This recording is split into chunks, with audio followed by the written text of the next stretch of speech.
All right, good afternoon and welcome everyone. Thank you for joining us for another great collaboration with the Addison Gallery of American Art. My name is Nicole Kramer and I am the Programming and Partnerships Manager at Memorial Hall Library in Andover.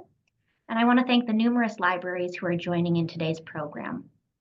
I also want to thank the Addison Gallery of American Art for fostering great connections and allowing us to share their exhibitions and artwork with the wider community.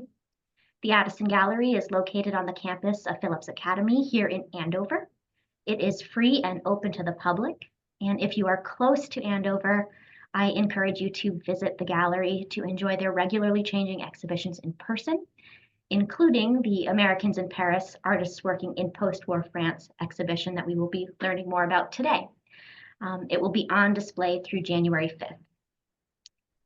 Throughout today's program, please put any questions in the Q&A and we will plan to address as many of them as we can at the end of the talk. We are recording the program and everyone who registered will receive a link to the recording tomorrow.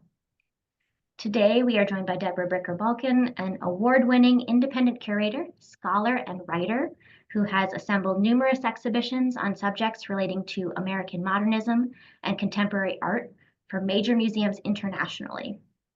Her recent publications include Arthur Dove, a catalogue raisonné of paintings and things, Harold Rosenberg, A Critic's Life, Alex Katz, Collaborations with Poets, and today's topic, Americans in Paris, Artists Working in Post-War France, 1946 to 1962, for which she served as lead curator and lead essayist of the accompanying publication. Debra, thank you for joining us. I will now turn things over to you. Great. Thank you, Nicole, for the lovely introduction. And I'm delighted to be here to talk about Americans in Paris and its installation at the Addison Gallery of American Art. Just to note a few guidelines about the PowerPoint presentation that accompanies this talk. It's on a continuous loop, which features work by all artists in the exhibition, as well as photographs of each individual artist. And these images are bracketed by shots of the installation of the exhibition at the Addison, which was wonderfully reconceived by Gordon Wilkins, the curator at the Addison. So just to give you a few insights into the genesis of this exhibition. It comes through three avenues, actually. The first avenue for me was a number of years ago, I worked on an exhibition of the mid-century American artist Mark Tobey for the Addison, which actually opened at the Peggy Guggenheim collection in Venice in 2017, and then came back to the Addison 6 months thereafter. And during the course of my research for that exhibition, I became struck by the number of American artists who made Paris their home, either for a long-term basis or short-term basis during the decade of the 1950s. And concurrent to that project, I was also at work on, as Nicole mentioned, an intellectual biography of the mid-century American art critic, Harold Rosenberg. And again, through my research for that project, I was struck by the number of American writers who worked for French publications and who lived in Paris during the same time frame. So with those two projects in mind, after I came back from Venice, I visited my colleague and friend, Lynn Gumpert, who's the director of the Gray Art Gallery at NYU. And I was telling her about my impressions of, you know, the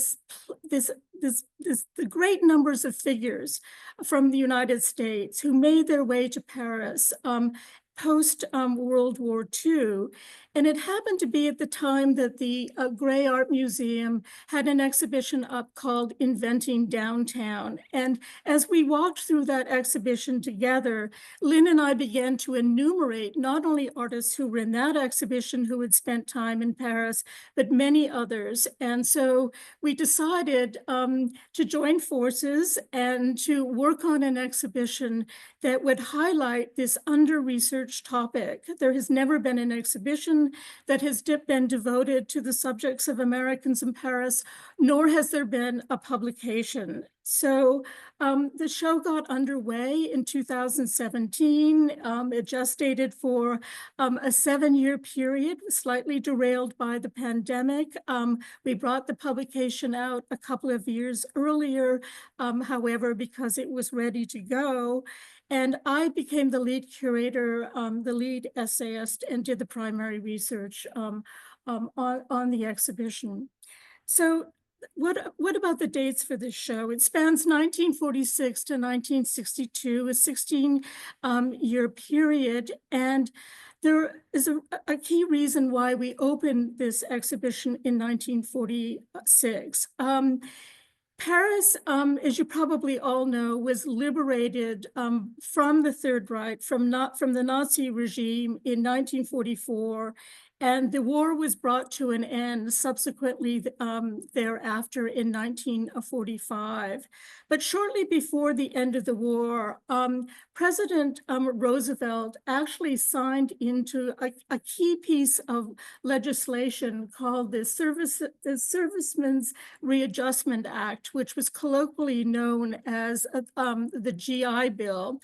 And this was a bill that enabled many figures who served in the armed forces to either continue or start their education. It was a wonderful piece of legislation, not unlike the WPA that Roosevelt was also responsible for instituting in the mid-1930s.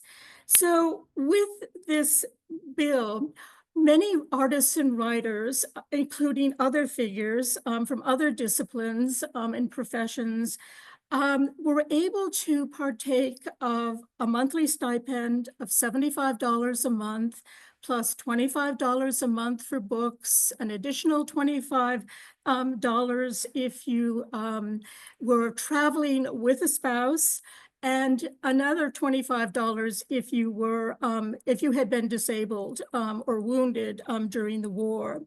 And what we discovered was that many Americans chose Paris as a site to further their education after 1945, in part because it was easy for artists to travel to Paris and show up at an atelier or school, such as the École des Beaux-Arts, the Académie de la Grande Chaumière, the École de Louvre, many such pedagogical institutions, rather than apply to American universities or schools where they would have to wait for upwards of 9 months to see if they were admitted. So there was a certain kind of lure about Paris outside of its great history as a cosmopolitan and artistic center. But the Paris Veterans Office was not ready in 1944 to receive veterans, and they discouraged them from coming until 1946, in part because Paris was still recovering from the war. There was still a rationing situation in place, and they did not want to subject these GIs to these ongoing hardships. So in 1946, some of the first GIs will travel to Paris. They'll take a boat largely from New York, a 10-day journey where they will land in Le Havre, and they will take a train to Paris, and they will seek out accommodations as well as an institution to enroll in. $75 a month in post-war France was a very, very comfortable sum of money for these figures to live in. Their GI benefits were staggered, of course, depending upon how long they had served, either in the military or the Navy or the Air Force. but $75 a month provided them with a very healthy sum to get by on.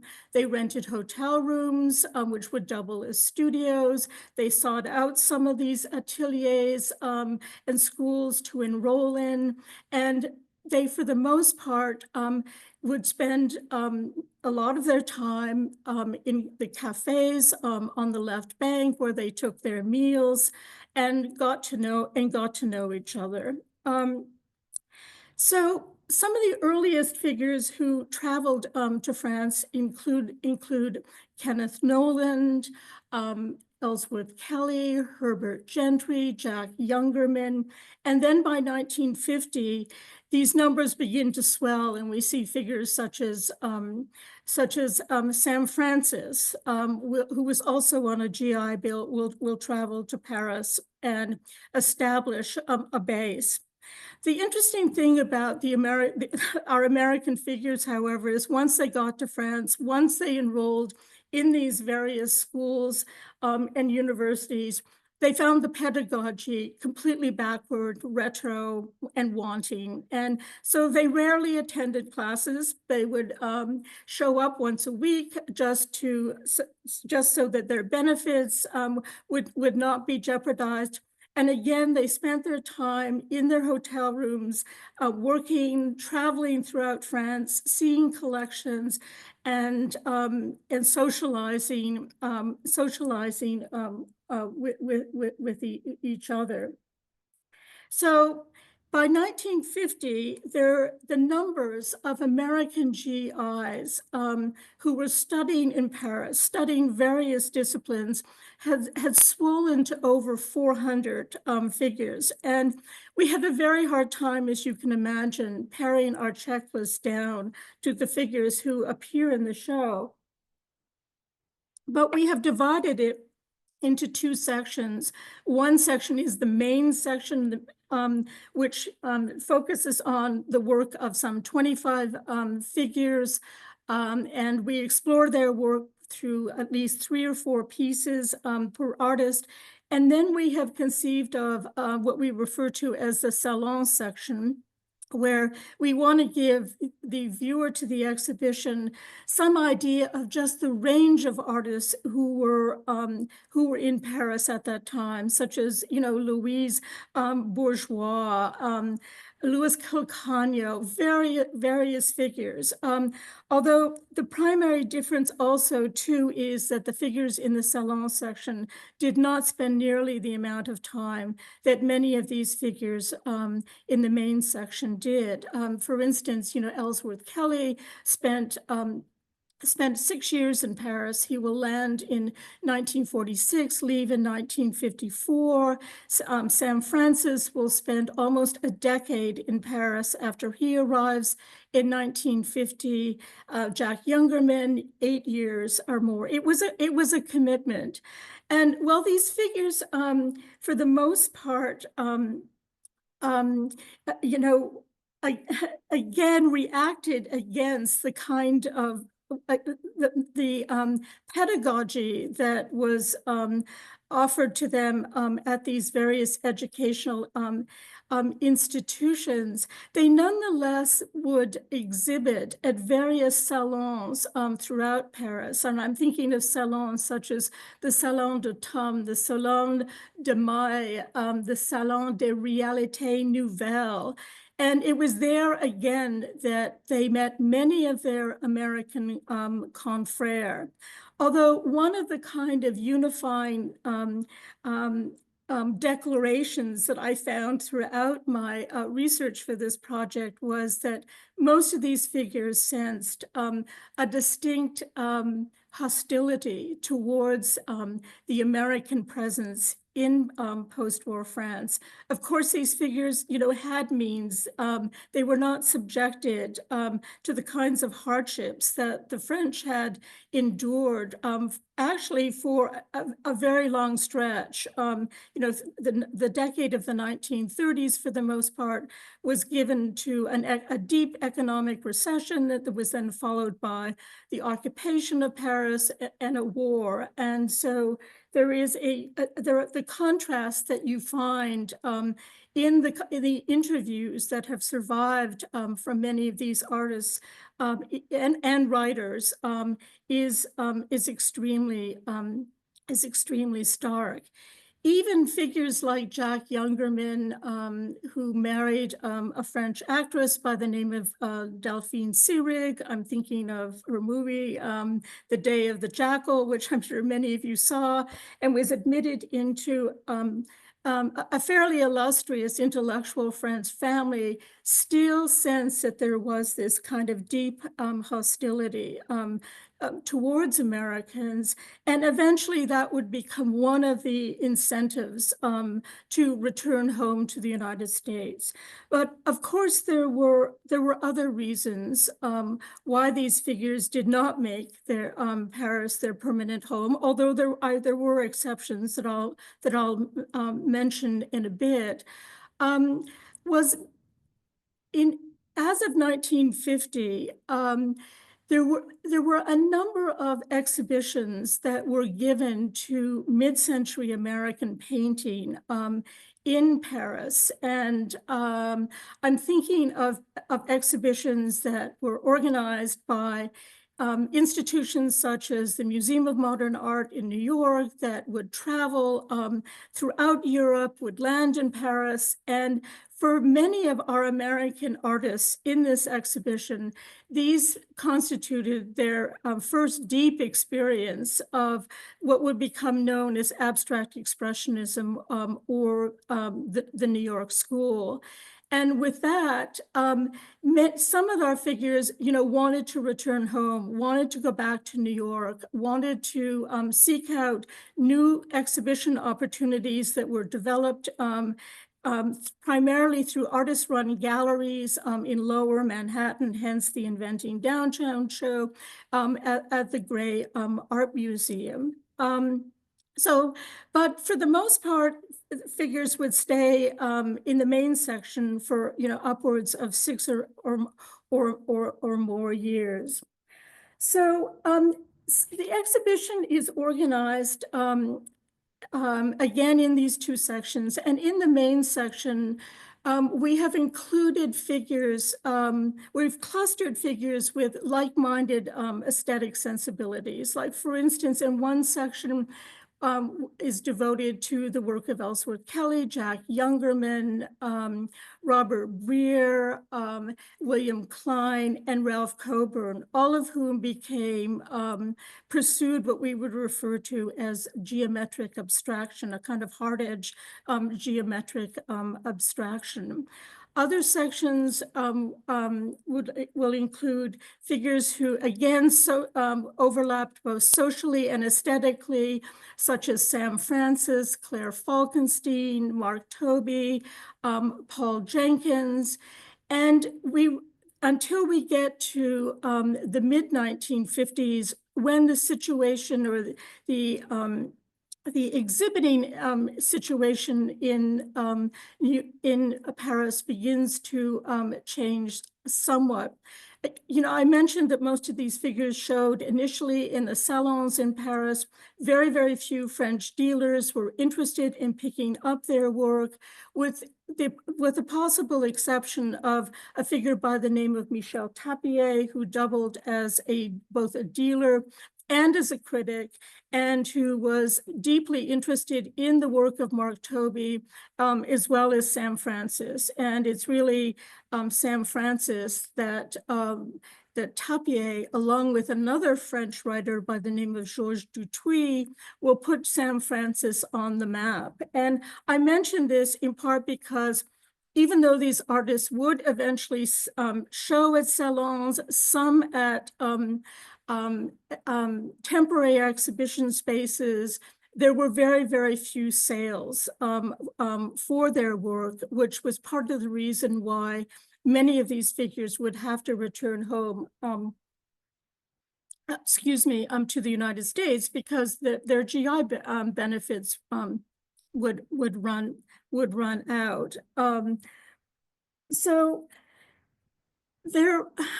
So there is this kind of deep camaraderie, which, that I want to, underscore, that unifies these figures together, as well as the aesthetic clusters that take place in their work. And just to highlight a couple of wonderful institutions that surfaced in Paris.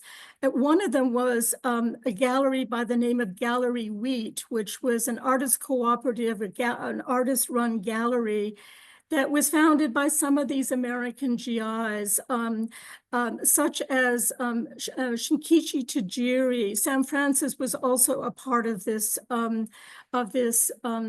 this cooperative, as was Shirley Jaffe and Louis Calcagno, Seymour Boardman, and others. And it was there that they would have group exhibitions, sometimes one-person exhibitions. And the gallery lasted for, we think, upwards of 4 to 6 years. We're not sure. The papers for the gallery are not completely intact, but we do know that it had a fairly vibrant run from 1950 through 1952 or so. And through those exhibitions, many of these American figures were introduced to their French counterparts. We know that Al Held, who also exhibited at the gallery, recorded Picasso actually coming to inquire about this new American venture that took place. But again, very, very few sales. Many of these artists could not afford to ship their work home, hence a lot of the work in the exhibition, from their stint in Paris, was lost, and it hasn't really been ever recovered. Some of it was probably destroyed. But everything that we have in the exhibition was actually something that these artists did produce in France. So I talked about the GIs who were there. The exhibition is also includes a number of very, very interesting women artists who were not on the GI Bill. And I'm thinking of artists such as Claire Falkenstein from the Bay Area, who traveled to Paris in 1950 and who made Paris her home for the entire decade of the 1950s. And she was supported by her husband, who remained home in the Bay Area and does not return to United States until the early 1960s. She'll return in 1962 to Los Angeles. Other figures include Joan Mitchell, who had, as of 1948, traveled to Paris with her then soon-to-be husband, Barney Rossett, an eminent publisher, would go on to publish a preeminent house by the name of Grove Publishing. They spent a year and a bit in Paris, could not endure the dark, dank, apartment that they lived in, and took off for the south of France to Provence. She will then come back to Paris in 1955, and as of 1959 will move her studio to Paris and produce all of her painting thereafter in France.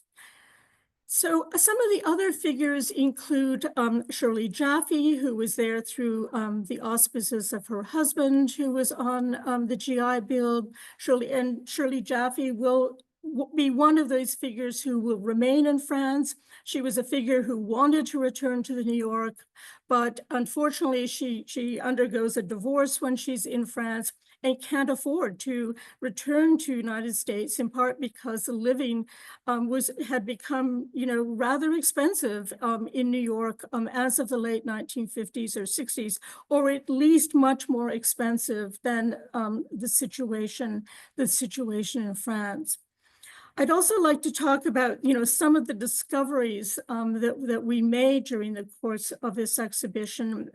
Perhaps the most poignant of which was this Japanese American artist, by the name of Shinkichi Tajiri, a figure who grew up in the Los Angeles area and whose family was incarcerated, put into one of the various Japanese internment camps that were instituted in the early 1940s, in the early 1940s. And the only way that he could get out of the camp was to enroll in the services. And he became part of a squadron called the Yankee Samurai. That was the 442nd Squadron. He was immediately deployed to the front in Italy, wounded, recovered in an army hospital outside of Paris, goes back to Chicago, actually, to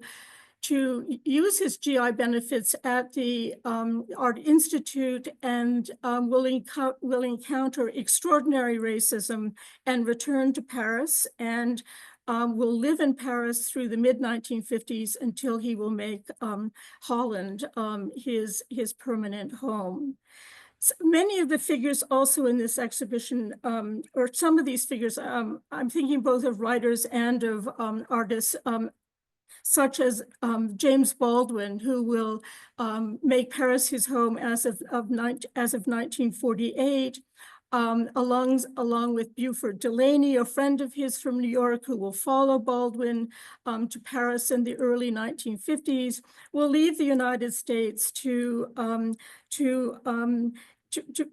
avoid the kind of intense racism that was underway, had been underway in this country for centuries. And Paris had always been a place that had been hospitable to multiple international nationalities, but had a deep kind of fascination with African-American music in culture. So Paris became this kind of haven for many such figures, such as Baldwin and Delaney, as well as Ed Clark. So the exhibition travels through the decade of the 50s. It will also include figures such as Peter Saul, Robert Breer. Breer and Saul were two artists who studied initially at Washington University in St. Louis, will make their way to Paris independently, discover that each was in residence in the city as of 1959, and will live there. Bishop is another figure who will remain in Paris, as will another art, Harold Cousins, who is on the screen. And it also will draw towards the latter part of this period artists such as Nancy Spiro and Leon Golub. Part of the reason why we ended this exhibition in 1962 is that as of the early 1960s, the reception to American art begins to dramatically change in Paris. Up until that period of time, again, there had been these major exhibitions of abstract expressionists or New York School of painting that had traveled through Paris, through Europe, and had landed in Paris.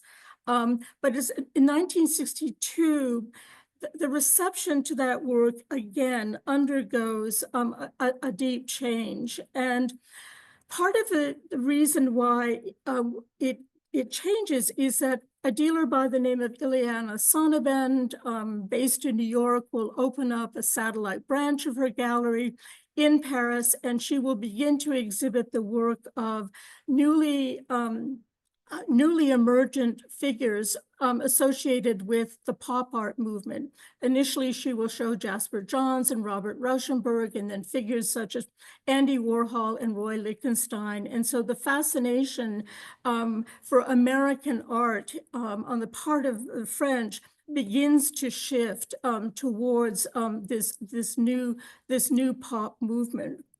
Another reason we end the exhibition in 1962 is by that point in time, air travel had been become much more economical, much more reasonable. And figures no longer had to take a 10-day boat trip to France. So consequently, artists began to spend much shorter periods of time in Paris. They could straddle their time or divide their time between New York and Paris, or spend a number of months in the city and then return home. But the other marker for ending this exhibition in 62 is 1962 is the year that Algeria gained its independence from France. And so with that, there is a different there's a different kind of political situation which will unfold in Paris, and the Americans, especially some of the African Americans who appear in our show, their interests will migrate actually back home to United States to the burgeoning civil rights movement. Just one last thing I want to say before we, open this up for questions is that the interesting thing about many of these figures is that, we refer to them as expats. Part of their expatriate experience was really learning something about their own American identity. What were the characteristics of American identity? And they felt it was only by immersing themselves in a culture such as France that they could begin to distinguish or define some of those differences. So with that, I'll let Nicole open it up for questions. All right, thank you so much for sharing such fascinating information with all of us. I always enjoy hearing how these exhibitions get put together and the thought that goes into selecting the pieces and all of that. So thank you very much. We do have a few questions, but feel free to put questions in the Q&A as they come to you. So most of the work was produced in France, and are the pieces that are in the show, are they now part of American collections, or where did the pieces come from that are in this show? Well, the loans come from multiple sources. They come primarily from American museums, private collections, artists' estates, but there are a number of foreign loans in this exhibition from both French and Dutch collections.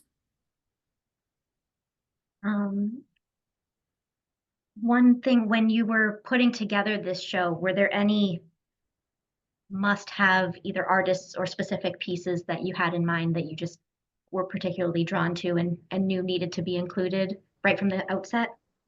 Well, we did have this long list of artists that got pared down as our research unfolded. But there were figures that we really felt absolutely had to be mainstays of the exhibition. I mean, for instance, a figure like Sam Francis, who appears in Paris in 1950, devoted a decade of his career to working in various studios, both in and outside of Paris.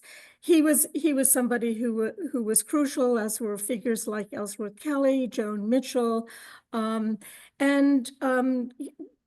as well. But then, we also wanted to include, to balance these fairly well-known figures with, underknowns, or figures who are not normally integrated into some of these exhibitions, like Claire Falkenstein, like Carmen Herrera, who spent 6 years in Paris with her husband. She was there, with him during that period of time. Tajiri, again, was one of our major discoveries, a figure whose work is underknown, if not unknown, in this country, as well as Harold Cousins, Ed Clark, figures who sort of have receded from view, like Norman Bloom.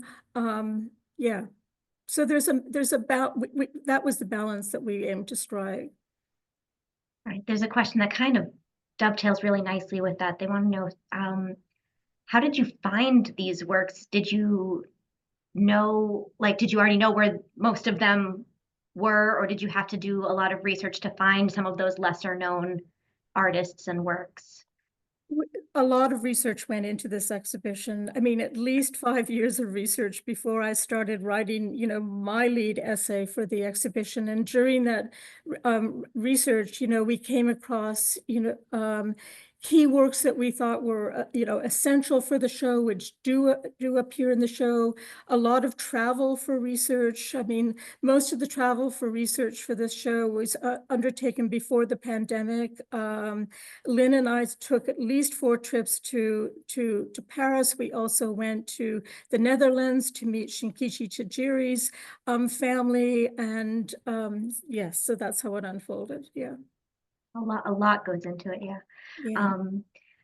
So there is an exhibition catalog, but there was a question about if there was one. And so I don't know if you wanted to talk at all about the catalog or where people could get access to it. Yeah, well, the Addison has a catalog for sale in its gift shop. And I'll just hold it up. I think you've already seen this on the screen. It's a very big book, and it includes a very extensive chronology that I've written, as well as my essays. Some of our other contributing writers are Rashida K. Braggs, a professor who teaches at Williams College, who has written on the jazz scene in Paris during this period. Very interestingly, Herbert Gentry, one of the artists, the first artist actually to make his way back to Paris post-war, will open up a jazz club called Chez Honey on the left bank, and it will double as a gallery during the day. So she explores Gentry in the catalog. We have a very, very interesting essay on film. We all have this image of, of Americans in Paris, the film that, the Minnelli film that appears in 1950. I mean, some of those kinds of films are treated in the catalog. We have a wonderful section of interviews with many of these artists that we found that were conducted by Julie Kluver and her husband that had never been published before. So, and it's copiously illustrated. Yep, so available at the Addison and other awesome, lots of good stuff in there. Oh, this one's an interesting question. So in your research, this person wanted to know if you found anything about how much maybe the American artists either mingled or had relationships with French or other non-American artists while they were in Paris. Yeah, that's a very good question, and something we explore a little bit in this this catalog. So, and in the salon section for the exhibition. So I mentioned Michel Tapier, the critic slash dealer who was responsible for somewhat responsible for the career of Sam Francis. Also somebody who was drawn to Mark Tobey. He was interested in pairing many of the American artists that he exhibited with their French counterparts, as was Georges Mathieu, the French artist who in 1949, actually at the Galerie de Montparnasse, assembles an exhibition where he will pair Pollock and Gorky and de Kooning with figures like Voles and Hartung, figures who were present in Paris at the time. Ellsworth Kelly also would meet a key figure by the name of Morellet, who became a friend, who had a like aesthetic sensibility as Kelly and Youngerman and Ralph Coburn. So yes, there was interaction between the French and the Americans. And yes, the Americans did have their deep advocates through Mathieu, Tapier, and this other figure, Georges Dutuy. But for the most part, the French were very wary of American painting, and the Americans themselves felt that their work was actually, much more inventive, much more radical than what was going on in Paris at the time, which separates them, from the French artistic scene. You keep setting us up for all of these questions. They lead one into the other. It's great. The next question was, so how did the expats define their Americanness in contrast to their experience in Paris? So were there any qualities did they comprehend as American and maybe translate that into their work? Yes, again, the key word would be their sense. They felt that they had a distinct sense of invention, that they were more invested in the late 1940s, early 1950s in stretching the radical components of modernist art, whereas they felt that the French scene was too tied to earlier developments like Cubism and its offshoots, that American painting and sculpture and photography and film had moved beyond those movements, and so they felt that their work possessed a kind of originality that the French scene did not. And they were also acutely aware, especially as their time in Paris wore on, that America, New York had replaced Paris as an art capital. That as of 1940, with the fall of Paris, that transfer had already taken place. Another reason why many of them wanted to return home. I should also say too that very few of them learned the language, learned to speak French. Right. So there are a lot of people who are very interested in seeing the show. We have over 100 people who are on the webinar today, not all of whom are necessarily super close to Andover. So I've had multiple questions on, is the show going anywhere else after it leaves the Addison? And particularly someone is curious about any options on the West Coast. They say it looks great. That would be nice. Well, it did open in New York, where it had a 5-month run, and will close at the Addison on January 5th. And unfortunately, it's the last venue. We had hoped that the show would actually travel beyond Andover to NYU Abu Dhabi, to their museum, but we've had to cancel that component because of the war situation. We can't ensure a show of this size in the Middle East at this point in time. Absolutely. So I want to thank you for so much of your time and answering all of our questions. I certainly want to encourage everyone who's close enough to visit. You have about another month to come see the show at the Addison. The catalog looks amazing, and the photos we showed today, wonderful, but there's something to be said for seeing it in person if you can. So I certainly encourage you to visit for this exhibition or any of the other amazing exhibitions that they have on display. They change them out every few months. So certainly something to add to your list to come and visit and see. This was wonderful. Thank you so much, Debra. Any final thoughts or on the show? Great. All right, looks like we've gone quiet here. I think we've talked a lot and shared a lot of information. We're all just absorbing at this point. So thank you very much. Thanks again. Yeah, I appreciate you taking the time, and thank you all for joining us this afternoon. Okay, bye-bye. Bye, thanks.